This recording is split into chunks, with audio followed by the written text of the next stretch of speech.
I had an experience with what people term either tall blondes. You can just talk to me, right? Like, you just tell me what's going on. It's funny to hear, it's easy to mock. They just had giant eyes. If I ever needed a real life confirmation in my life, that was it. The extraterrestrial gay guy is trying to like soothe me. The last time that you and I talked was totally different than this format, and we just met for the first time doing a walk and talk down at Port Townsend. People can go back and they can look at the video. Mm-hmm. We didn't really know each other at the time. In fact, I don't even know how I found out about your story. How did we find out about you? Oh, I attended an Olympic Strange Days. Okay, so you showed up yeah. at the bar. Mm-hmm. Okay, that's right. And those are good forums for people, like people letting their freak flag fly, right? So yeah, I felt safe sharing my thing. Yeah. I mean, Lord knows Reddit has heard enough of my story, but sharing it in person is different too. So yeah. Let's just go over a little bit of what we talked about in our first interview, where we were getting into your abduction with non-humans. Yes. And that's really or what that's really the story, man, that is so precedent regarding our time right now. We're going to talk about where we are in 2026, where we're going in 2027, and what you think about your own experiences here, but to your abduction, and obviously just give us the bullet points of your experience as well as your family's experience with being visited. Sure, yeah. It's stuff that occurred, my visitation experiences are stuff that occurred in my childhood. I didn't quite have the tools to process them or understand them. It's something you want to chalk up to a dream, but it's way too vivid, way too much. It's too different from a dream to be a dream. And concurrently, as I was coming to terms with extraterrestrial interest, just organic interest, these memories kept knocking at the door. They never went away, but they were coming to the fore. And then concurrently, my father just blurted out one day while we were on a trip, "Hey, I've had visitation experiences, right?" Like, he just dropped this on me like a rock. So that was kind of that occurred at about 2017, 2018. My visitation experiences happened about the window between 9 to 11 years old. As a child, I had an experience with what people term either tall blondes or Nordics or Pleiadians in certain circles, depending on the nomenclature. But it was an otherworldly, surreal, what I deem to be extraterrestrial visitation / abduction. I remember that there were multiple instances. Like, I guess the analogy being like tagged like a bird, kind of. Like, I come back and then put back out into the nature preserve. But those were my experiences. And us experiences of this are aware of how laughable this is. Did you just meet a tall human being in your neighborhood and then just, like, this is what sucks about this. If they were gray aliens, you could very say, "Oh, they just had giant eyes," and it was definitely a surreal, otherworldly experience. And here, it's funny to hear, it's easy to mock, but it's also funny to describe. It's not easy to hear, but it's not easy to share either, if that makes sense. It just takes a couple voices for the logjam to break. I don't feel like I'm one of the first, but hearing other people share their experience in person, online, just made me feel like I should share. And then I've just had other life experiences where, I've literally come out of the closet and, as a gay male. So I have a similar template. I would say coming out as an experiencer is way harder than coming out as a gay guy. Like, if you kind of think that maybe there's like 5% of the human population or less are gay identified, I mean, how many people are experiencers and willing to share it? And you also have media, you have academia, religion, all these institutions in society are designed to make it laughable, mockable, embarrassing. You're supposed to be a yokel with no teeth in some backwater. You know what I mean? Right. So that almost keeps you from sharing it. Well, I'm not one of those. I'm respectable. And that's just, that's just a way, I think, to keep people penned and not talking. I would say I had what I would deem a, for lack of a better word, a fairy experience. We live in the forests of Washington State on the Peninsula, which is just almost virgin territory. Lots of trails, lots of ways to get lost. And one day I was getting lost, and I had what felt to be like a little sprightly fae just kind of quickly come into my face here and then flitter off, and it was just the oddest, quickest thing. So I have not had sights in the sky, and I have not had visitation experiences since then. I would say the last sights in the sky I saw was when I went with a couple of friends to ESETI Ranch, located near Mount Adams, and we saw 7 odd lights that night. We saw 7 oddities that were certainly not commercial aviation on Saturday night, and then Sunday night we saw nothing. And that was 2018. I don't know if there's also a hot spot on the peninsula that's just like, if you stand in this one specific spot, you see all this wild and crazy aerial phenomena. We are near a lot of military installations though. So just by virtue of that, you might see some unidentified phenomena or what have you. I'm a little hesitant to peel that onion. What lay beneath? What are the motives? What's the background? Watching, it's fun. It seems to be a flashpoint as you and I are talking in summer 2026. The Spielberg's movie Disclosure Day just came out just a couple days ago. So it seems to be the conversation is entering a broader kind of community. I would say as far as my practice goes, I don't actively try to seek it out or create it, but I do make time for meditation, mindfulness, and connection. What I think is occurring, or what I feel is occurring within me, is that I have my soul or entity or beingness has artifacts or connection to things littered somewhere on the planet. Are they portals? Are they crystals that serve as hard drives and store things, memories, data? Are they sitting there waiting for my personal Wi-Fi, for lack of a better word, to connect with that? That's where my head and heart space is going. We're not really conditioned to look what's below our feet, look what's in the ocean, look what's up in the sky. We're conditioned to, get distracted by media and this and that and drama and be in sort of a realm of debt enslavement, artificial scarcity, slave-like conditions, even though we have we're surrounded by comfort and we're surrounded by trinkets and smartphones and stuff of that nature.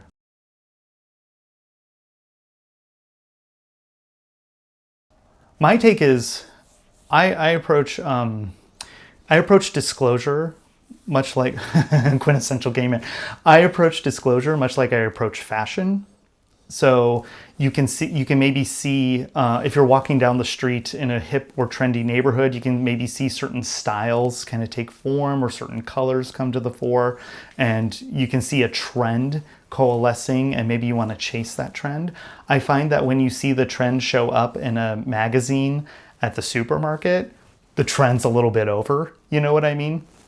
So I am comparing local disclosure, personal disclosure, disclosure in back channels on social media and at little groups. I give that a lot more weight than I do to what's coming from official sources. However, I am heartened by what comes from the DoD or congressional hearings and stuff of that nature, because I feel like the way things are right now, we're forcing their arm a little bit. They'd rather just not talk about it, but the grumblings and rumblings and direction of the timeline we're co-manifesting together is such that they are forced to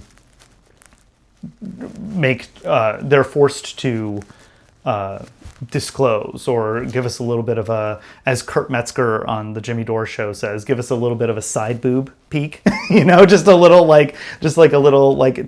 titillating look into what they probably know. And we can never turn to these sources of authority and be like, oh please tell us the whole thing. If we plead hard enough or ask hard enough or are good enough little peons, will you tell us the whole thing? I don't think that's how disclosure is supposed to come through. I think disclosure can bypass these traditional structures of authority and centralized authority. I think the time for a small set of initiates in, say, a secret society or a little bit of a club or a group who have access to knowledge, history, how this realm works and operates, and they get to enjoy that knowledge, and the rest of humanity is not allowed to be in on that knowledge. I think that time has passed. If you've ever looked into something, that conspiracy theory of Operation Looking Glass, where it was alleged that certain interests could look into something, whatever that was, and be able to kind of game out a few steps ahead. If we do this, then this will happen, and then we can basically manipulate time or timelines or people's actions. I think it was alleged that Operation Looking Glass got to an end point. If you looked into it, it got to an end point where it just stopped, and it just didn't. And did that mean that humanity collapsed or died in nuclear holocaust? Not necessarily. Like, it just, this little, the ability to kind of game out and keep people in their pen came to a close at a specific point. And I think we're arriving at that point.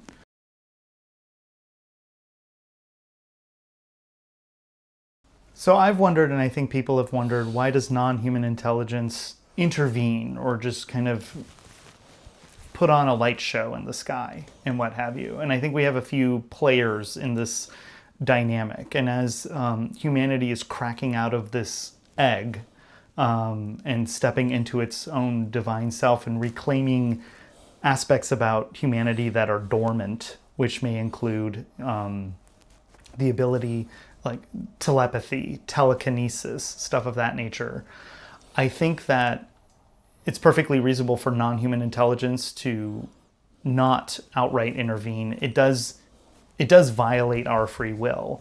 And if we look around at some of the normies or the NPCs out there, as people like to say, people who've been well programmed, well hypnotized, to laugh at the idea of non-human intelligence, to dismiss it or to blank it out, they have to kind of be a little bit along for the ride, and forcing them at something I've noticed as a human is we seem to have free will.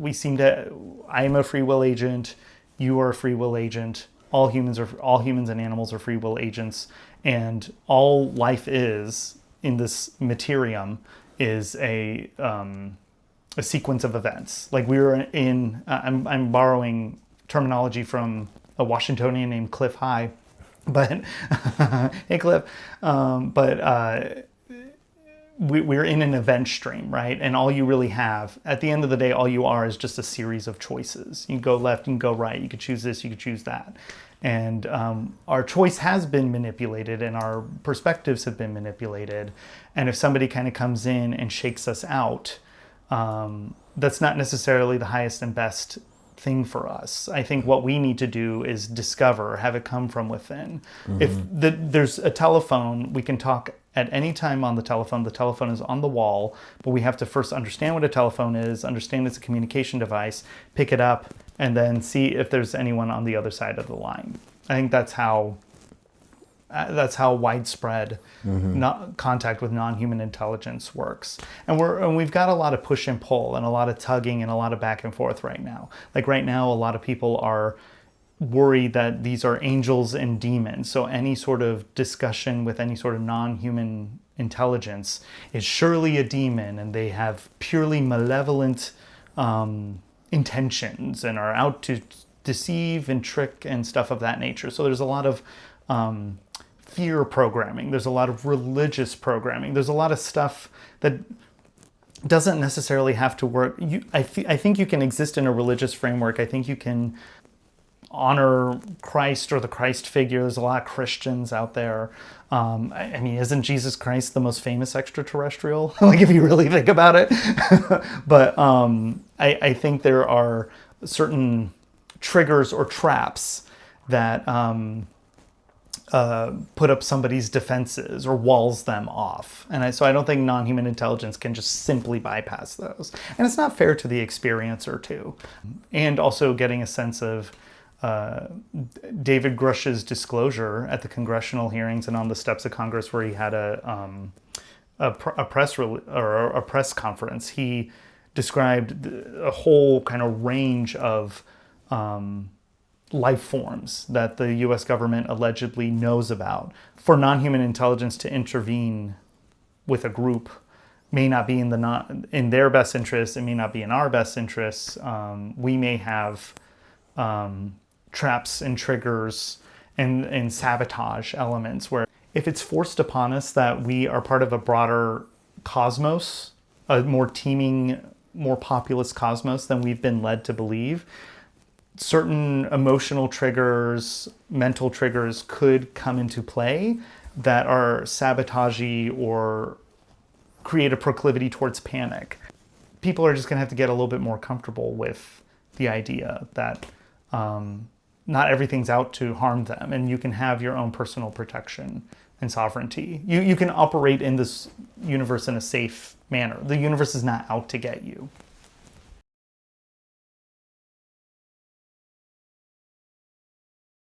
I'd say in my journey, I'm on a journey of self-discovery, reclaiming of memories, trying to figure that out while at the same time being like a loving husband and being part of a family unit. So in a lot of ways, I feel like it's been very unfair for me to plop this. This is a date 3 or date 4, date 5 conversation, but that was years before I began processing this for myself. So I feel like it's a little bit of an unfair, like I foisted this upon you. Surprise! I remember we were watching a show called People of Earth, which aired on TBS, and it was like a humorous take on UFO and visitation experiences. And then I just, that's when it just got really uncomfortable for me. There was like a gray alien, and then there was like a kind of a blonde Nordic type of being, and then they were, and all the foibles and the humor, and I just like sat there kind of frozen, like, oh god, like, ugh. Like, it was kind of this uncomfortable realizations. But I for all my like non-linear speaking and going on tangents and verbally I'm a big verbal processor. I was hesitant to process this in front of the man that I love, that I want to impress. And I'm like, please don't have your view of me go down 7 notches. But all I've ever been shown is like love, edification, support, understanding, listening. And I love that. Like, he's a much better man than I am. So I hit the jackpot. But it did kind of hit like a ton of bricks. So he's watched my evolution and my journey, and has been a great supporter and along for the ride.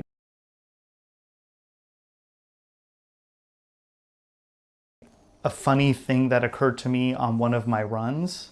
So during the summer of COVID, summer 2020, we rented an apartment in downtown Seattle. And I would go out for jogs, and it was weirdly empty, right? There were no cruise ships were pulling up. People were not at Pike Place Market. So I would go run all through what is supposed to be a crowded place, and there's just nobody. So I'm on Western Avenue. I'm in my little Star Trek shirt, funny enough, and I'm on one side of the street running with a mask because it was the height of it. And, you get a lot of stink eye. And then there was this, I think, unhoused individual across the street by the Seattle Aquarium. So it's just me, a big long avenue, an unhoused guy just feeling really like, rah, and he's just yelling at himself and smacking himself, and he's yelling at the sky. And I stop and I go, oh gosh, he's, I'm the only one around. He's way over there. I'm going to stop and just send him some like peaceful frequencies or some calming, I'm going to like send him some good and loving intention. So I stop and I'm like, feel better. And then he stops what he's doing because he's facing away from me, and he's just like, rah, rah, rah, rah, rah. And he pauses, freezes, stops what he's doing. He turns right to me and he looks me right in the eye. I am far away. I am across 6 lanes. And he turns, and without missing a beat, he looks at me right in the eye and he says, "Shut the fuck up, you alien fat." And I was just like, that was the most confirming thing that ever happened. I was just like, okay, well, hello. It was great. I live for that. That was the most, if I ever needed a real life confirmation in my life, that was it. I could not believe this. Like, I just thought it was so funny. He turns to me and he's like, the extraterrestrial gay guy is trying to like soothe me, and I'm in the middle of whatever he was in the middle of. And to me, that was kind of, it confirmed and affirmed a lot of things about me, a lot of things about, because think of the implications of that. I engaged in unwanted telepathic communication with him, and he rejected it. So the ability for humans to connect in a way that isn't specifically verbal was at play. So many things kind of became, even though I've already had experiences, mystical experiences in my past, so many things became like real in that moment.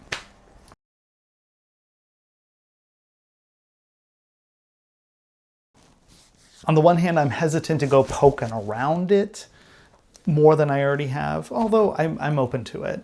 But I also don't get malice or scary. Like it doesn't make me cry, because at some soul level, I think I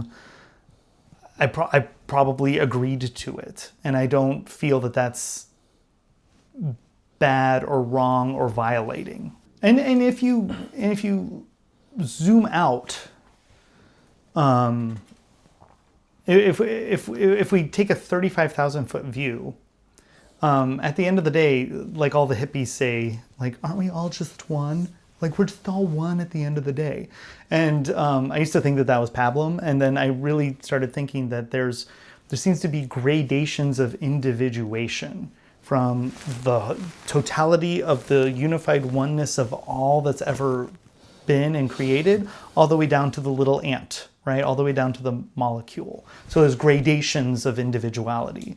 This human body is an individual. I am an individual, but I'm also a universe unto myself. I am 50 trillion cells, right? There is free will, there is individuation. And I think an ensouled human experience is like a temporary adventure into forgetfulness.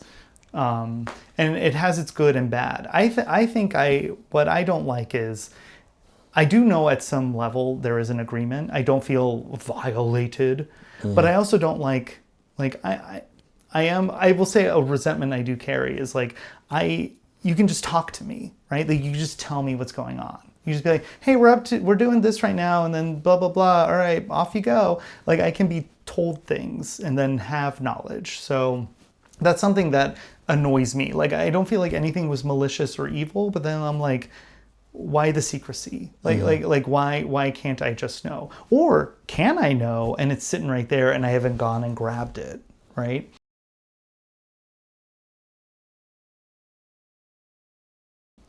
I'm of two minds with it. I'm two minds with the idea of what is presented to us and why is it this song and dance and this like trickster.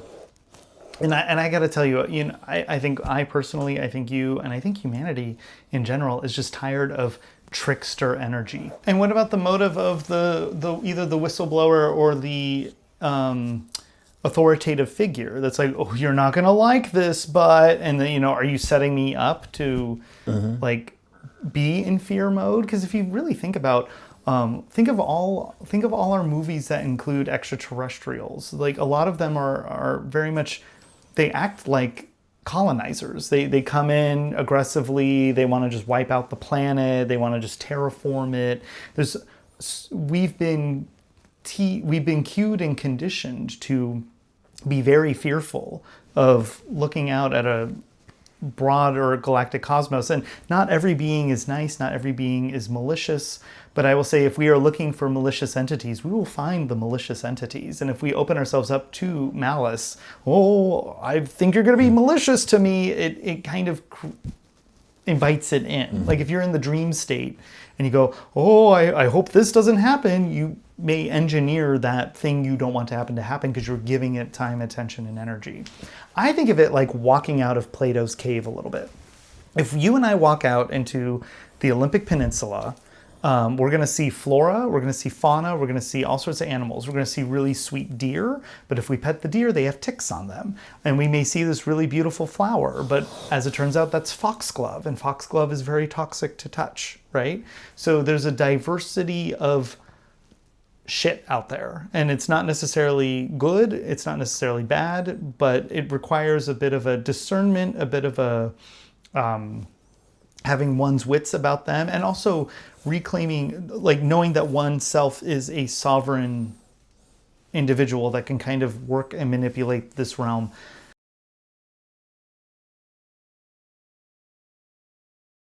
I think human DNA is the most prized. I think we are prized in the cosmos. I think our souls are prized, and I think our actual physical DNA is prized. And not necessarily something to exploit, but I think we are a potent. I think the human social memory complex is potent, creative, explosive, and not in a kablawi way. I think everyone wants to be us. I think everybody wants to incarnate as us. I think we're the hottest summer blockbuster in the cosmos. I mean, I think it's where we happen to find ourselves. If we look at the realm like a multiverse, if this is, a Marvel comic and you have Earth 123 and you have Earth 84-5, in our specific time and place, I think we are slaves about to be freed. I think we are in Plato's cave and we're going to run out into the sunshine, and that could be overwhelming to us, and maybe our proclivity is to run back to the safety of the cave. I think we come into this realm to have experiences, and the experience we're here for is large and in charge and blockbuster.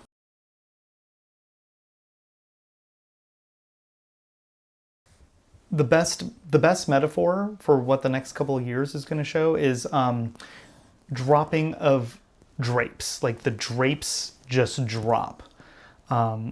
Massive deflation. And as we look around, people will consider that to be cataclysmic, maybe this summer and fall. But as we look around, we have truly lost nothing. Like there won't be like cities in rubble. There will be none of this. All of the debt enslavement matrix, this like whole house of cards that we're looking at that can be just pushed over by a cat's fart will tumble. And as we look around, we'll realize that we've had everything we've needed this entire time. And everything that we found to be a struggle or something to overcome or something we couldn't afford has all just been illusion. We live in an abundant world. We have more than enough for everyone to live their dreams. And I think that's just going to be a rapid adoption and uptake of 0 point energy. I'm really going out there. I mean, why not be delusional in this realm, right? I think we're going to fundamentally rethink agriculture because we have no choice to, because our food system is so toxic. We have to literally just let our lands heal, and then we'll probably bring agriculture indoors and then have more than enough fruits and vegetables in abundance that is not covered in pesticides or glyphosate. I think it's going to be rapid ingenuity and rapid, potent, explosive creativity and rethinking how we and our realm operate. And I think alongside that, we'll be thinking about the broader like cosmos, like what's our place in it? Can we go places? Can people come here or entities come here? So in the next couple years, complete deflation of the shitty, poopy stuff we don't like. The Emperor has no clothes. We see the wizard. And that allows us to come immediately out of the gate and go, well, you know, if we have these things at our feet, why don't we fix the realm we're in? And so I think it's going to be fabulous. I think people are bracing for calamity, and I think it's going to be exciting, explosively creative, and fabulous.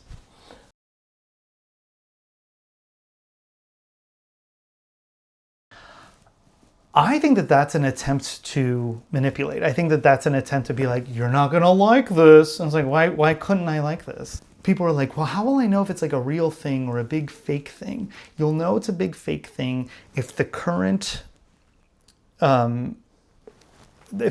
leadership is still in place afterwards. Then you'll be like, no. Because I think those who are presented to us as our leaders are either unintentional actors, all the senators, right? Like, who's a real senator besides Ro Khanna and Thomas Massie in the U.S.? Oh, they're not even senators or congressmen. Like, who's real in our halls of power? Like, very few.